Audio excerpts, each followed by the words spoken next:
दोस्तों legal and legal में एक बार फिर से आपका स्वागत है। 20 सितंबर 1977 को माननीय उच्चतम न्यायालय ने एक बहुत ही लीडिंग जजमेंट दिया था जो कि बालचंद उर्फ बालिया के नाम से मशहूर है। यह जजमेंट स्टेट ऑफ राजस्थान बनाम बालचंद उर्फ बालिया में आया था। उस जजमेंट की खास बात यह थी कि सुप्रीम कोर्ट ने इसमें एक टिप्पणी की थी। वह टिप्पणी आज तक सुप्रीम कोर्ट में पेश होने वाली या हाई कोर्ट में पेश होने वाली लगभग हर बेल एप्लीकेशन में कोर्ट की जाती है। क्या थी वह टिप्पणी? वह टिप्पणी थी jail is exception, bail is rule. यानी कि माननीय उच्चतम न्यायालय ने किसी अभियुक्त को जमानत देना नियम बना दिया था या उसका अधिकार बता दिया था और कहा था कि एक्सेप्शनल केस में ही अभियुक्त को जेल में डाला जाना चाहिए, पड़े रहने देना चाहिए। लेकिन इसका असर क्या हुआ? क्या हर केस में अभियुक्त को जमानत मिल जाती है? ऐसा नहीं है।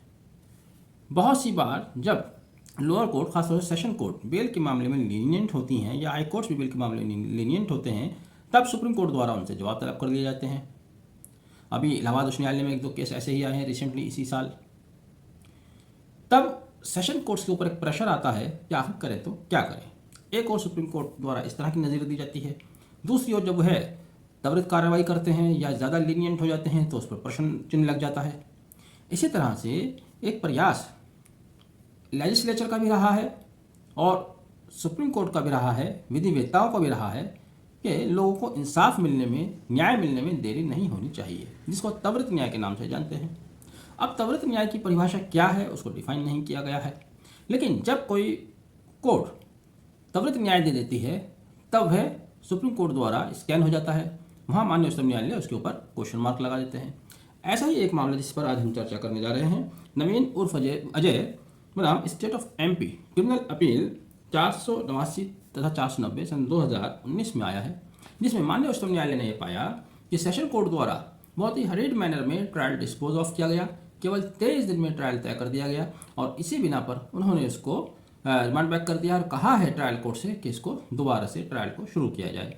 हालांकि यहाँ पर कुछ बातें हैं जो सुप्रीम कोर्ट की सही जाहिर होती हैं कि साहब एक्यूज को ज़्यादा समय नहीं दिया गया, डे टू डे ट्रायल हुआ। एक इंस्टेंट ये हुआ कि डीएनए ऑथर्स को बुलाने के लिए कहा गया, एक दिन में वो कहाँ से बुला कर लाते, वो नहीं आ पाए। ये भी चीज़ें सामने थीं, लेकिन इस तरह के निर्णय का ओवरऑल इम्पैक्ट क्या पड़ता है? सेशन कोर्ट्स एक दबाव में आ जाती हैं और वो सोचती हैं कि आखिर हम करें तो करें क्या। फिर वही करते हैं कि काम को सिर्फ आगे सरकाते रहिए, ज़्यादा वो इंटरेस्ट नहीं लेते। 3 साल उनको रहना है, 3 साल बाद कहीं आगे चले जाना है। इसका एक नेगेटिव इम्पैक्ट ये भी आता है। तभी कई बार ऐसा लगता है कि जो अधिवक्ता जाते हैं उनको ऐसा लगता है कि उनके केस में उस तरह का निर्णय नहीं आया जैसे कि आना चाहिए था, जैसे कि विधि अनुसार होना चाहिए था। क्योंकि वहाँ पर हर जगह बेल के मैटर में या सज़ा के मैटर में कुछ डिस्क्रिशनरी पावर्स भी होती हैं, तो डिस्क्रिशनरी पावर कभी कभी ऐसी इस्तेमाल हो जाती हैं कि जिनसे आमतौर से डिफेंस काउंसिल संतुष्ट नहीं होते। तो इस तरह से इस केस में भी ये हुआ कि 23 दिन में उन्होंने ट्रायल डिस्पोज ऑफ कर दिया, तो सुप्रीम कोर्ट द्वारा उसको वापस कर दिया गया। बहरहाल इस पर कोई निश्चित नियम बनना चाहिए, हालांकि हर चीज़ की समय अवधि है लेकिन उसको फॉलो नहीं किया जाता। यहाँ पर बेल के संबंध में, ट्रायल के संबंध में एक टाइम फ्रेम स्ट्रिक्टली फॉलोड होना चाहिए, स्ट्रिक्टली लागू किया जाना चाहिए, ताकि इस तरह की स्थिति पैदा ना हो कि कम से कम कितने दिन में ट्रायल तय किया जाना है और मैक्सिमम कितने समय में ट्रायल तय होना चाहिए।